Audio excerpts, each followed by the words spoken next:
And today we have... Katie Hallahan from Phoenix Online Studios. That's right. And that's right. You guys actually have an interesting background that I don't know if you'd want to talk about it. Yeah, we do have a bit of an interesting backstory.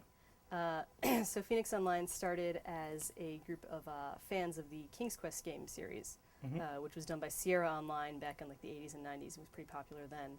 And it kind of had a bit of an unsatisfying conclusion. So originally around the year, I think it was in 2000, a bunch of fans got together wanting to make their own sequel to the game, just as a fan game, basically.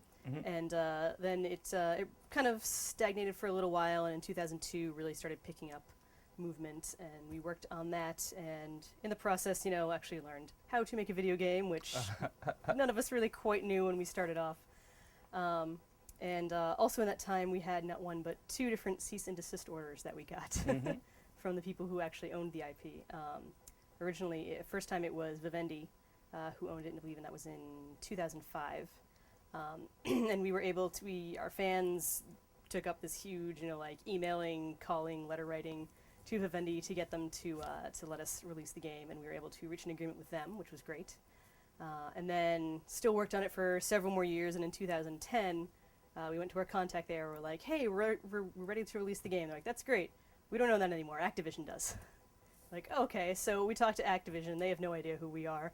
And so then they also say, nope, you guys can't do this. And we kind of thought that would be it. We figured, like, all right, this can't possibly happen twice for us. But awesomely, it did. And again, our fans, wrote a whole bunch of letters.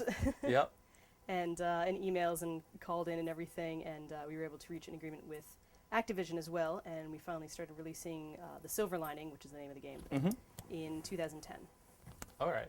And Silver Lining actually has a really cool storyline to it, which is... So it's, again, set in the King's Quest universe, so the world of Daventry, which is...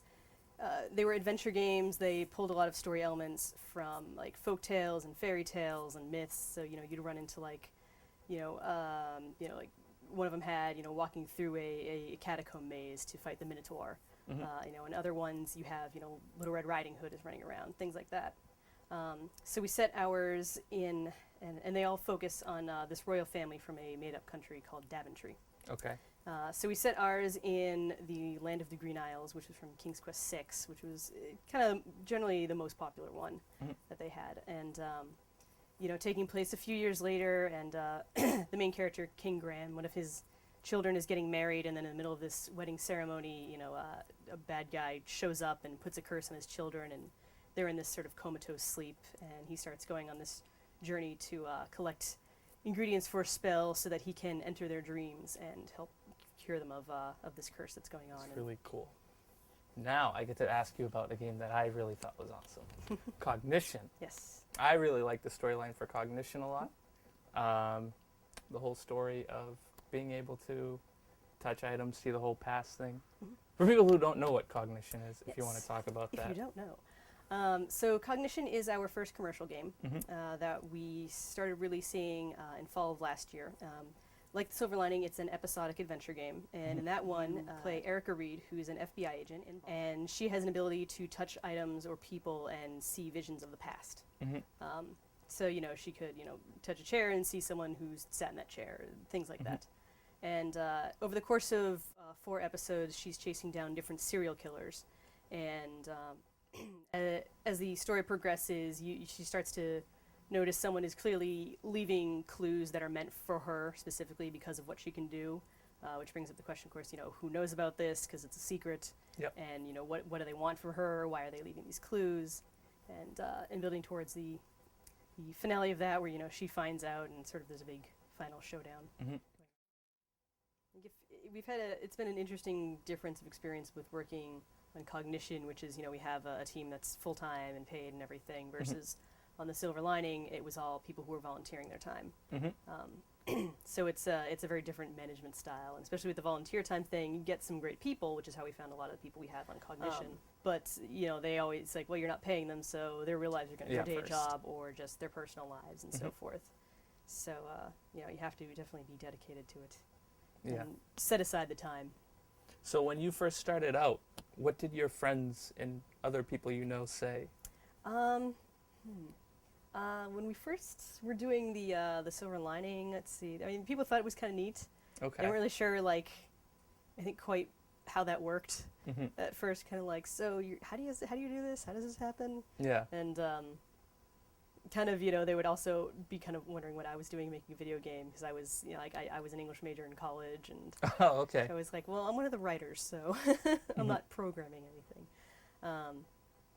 But I mean, I generally thought it was pretty neat. And then once we, decided to go with the full-time company and go commercial, and it was great because a lot of people, had known, a lot of my friends and family knew that I had been doing the work on the silver lining. So we actually did a Kickstarter for Cognition at first, and it was great. Just a lot of them were very supportive and would donate to that, which was awesome.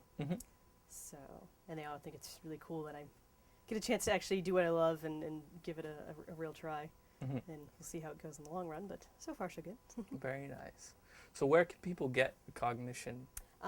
It is available at our website, which is www.postudios.com. We have a store on there that you can go get it at, and there are 3 episodes out right now, and the 4th one we're working on, and it's probably going to be sometime later this summer. So Okay.